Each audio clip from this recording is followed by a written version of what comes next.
Welcome to my YouTube channel. Subscribe for uplifting gospel content. Here we explore faith, share inspiring stories, dive into powerful teachings, and celebrate the love of God. Whether you are seeking encouragement, biblical insights, or a deeper connection with your faith, you are in the right place. Join us as we grow together in grace, spread hope, and embrace the gospel's life-changing power. Hit the subscribe button and let's journey through God's word together. One inspiring message at a time. Disclaimer: this channel does not support any act of violence towards any man of God or any person in particular. So please kindly make your comments with respect for the community and with love for one another. Thank you as you do so. God bless you always. A lot of pastors don't delegate, and a lot of pastors don't empower other people. Number one, sometimes because they don't even know how to do it. So it's not sometimes even a matter of insecurity. They don't know how to do it. Number two, sometimes because they don't trust that people can do it well. And they want it to be done well. So they're like, no, I need to be sure they can do it well. But you didn't start perfect. You grew to where you were, so they should also grow to where they are. So when you look at the ministry of Jesus, it took illiterates, it took, marketmen, marketwear. It took all of them, brought them together, and began to mentor them, and began to coach them, and began to trust them. And look at what they became. We look at the mighty men of David, the riffraff, the disjointed of society, brought them together. So trying to do everything by yourself is a major mistake. At the end of the day, you are going to have weak people around you. And number two, you're going to have powerful people around you that are not going to be useful to you, and they will end up leaving you if they want to maximize their destiny. So don't try to do everything by yourself. As a pastor, as a leader, when I started out, God made me to understand that when the preferable is not available, the available becomes preferable. So from day one, I knew I couldn't be preaching and be ushering at the same time. I knew I couldn't be preaching and be in children's church at the same time. I knew there are many things I could not do.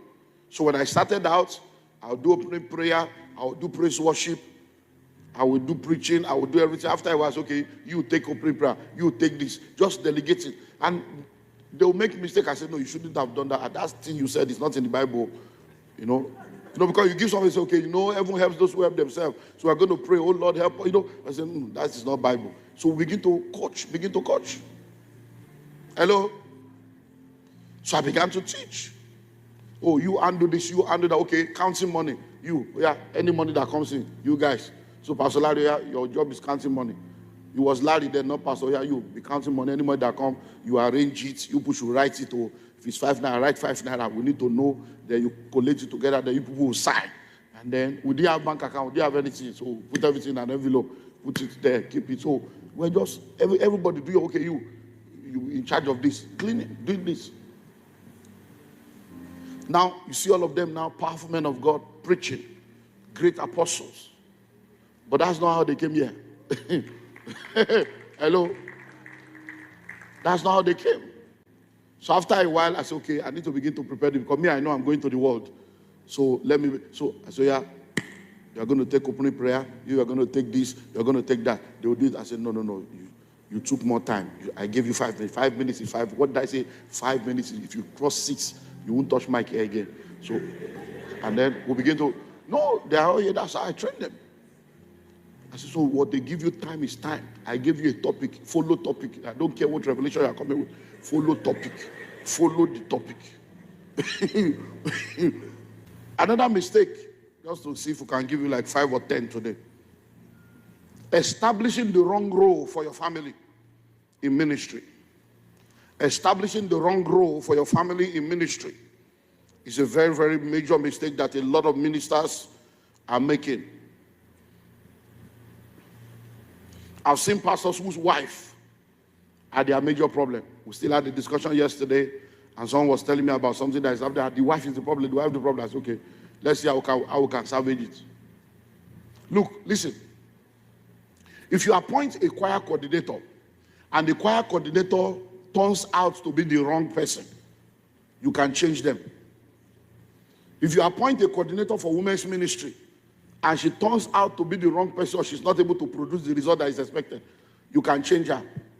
What if your wife is the choir coordinator? How do you remove your wife? Hello? Without having to deal with another trouble that is not church trouble.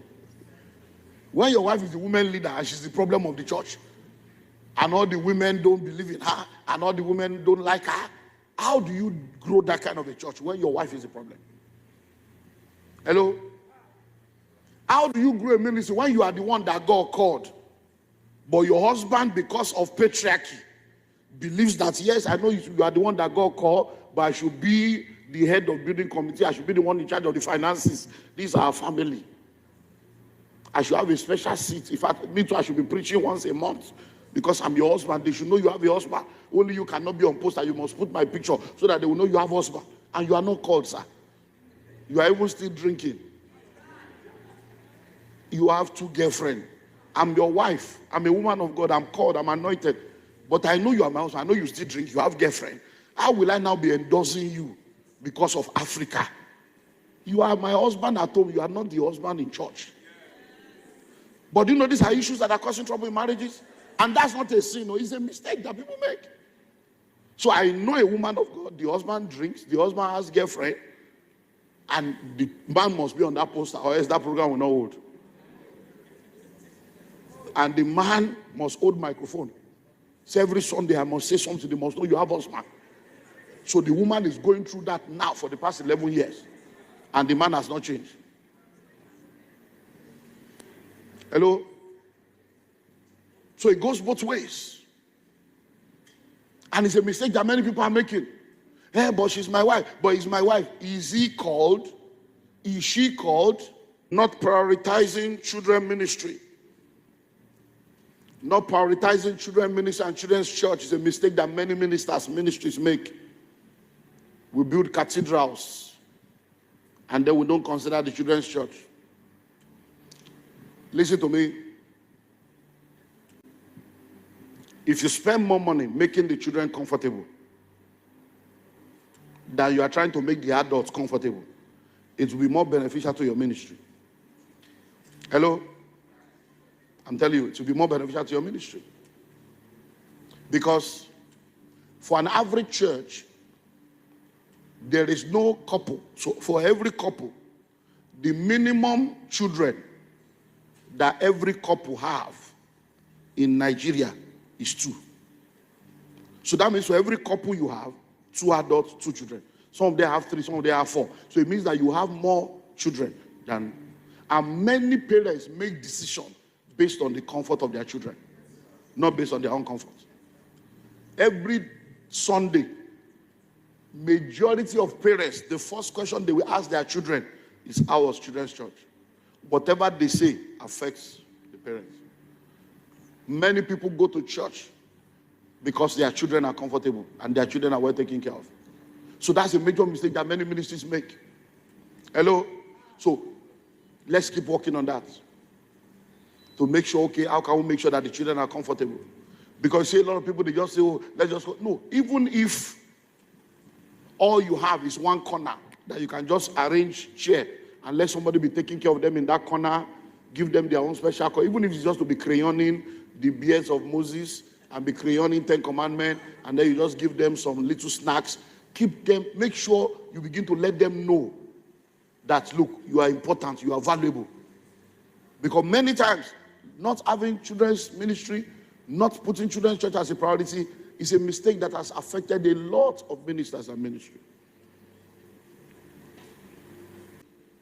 Promoting talent over integrity is another major mistake that many ministers are making. Promoting talent over integrity, promoting gift. Because somebody is talented and gifted does not mean we should ignore the errors of their life and ignore moral issues. We shouldn't do that. I told you yesterday of a pastor. I was in Port Harcourt just recently, and the pastor came and Was asking questions, and sir, this happened, and what do you think? I said, you are the wrong, sir. You are wrong, sir. You knew the guy had moral issue. But because you wanted to use his gift for your ministry, he can sing, he can play keyboard, you kept him there. Now you don't impregnate 3 people. And guess what? Are you ready for the part 2? The guy is still ministry now. Yeah. It was when I now told him, say, hey, oh, so I have to go and suspend him now. That's true life story. Just a few weeks ago. That same Port Harcourt I went to. Is that same? That's May 1st, yeah. May 1st and 2nd. I was in Port Harcourt. Just this May 1st and 2nd. Hello? I saw he's still ministry. He said, hey, you know, the guy is good, sir. The guy is good, sir. People love him. I said, but he has somebody. He said, I said, no. He said, I said, are people not aware? He said, people are aware. I said, no. I said, secret sin should be dealt with secretly.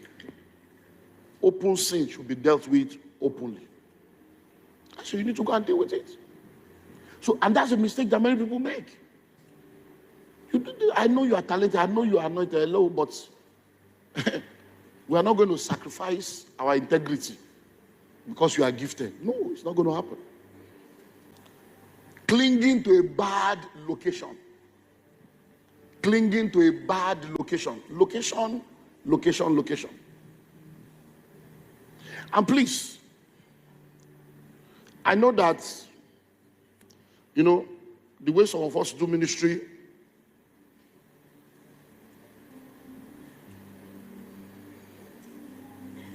we do ministry based on,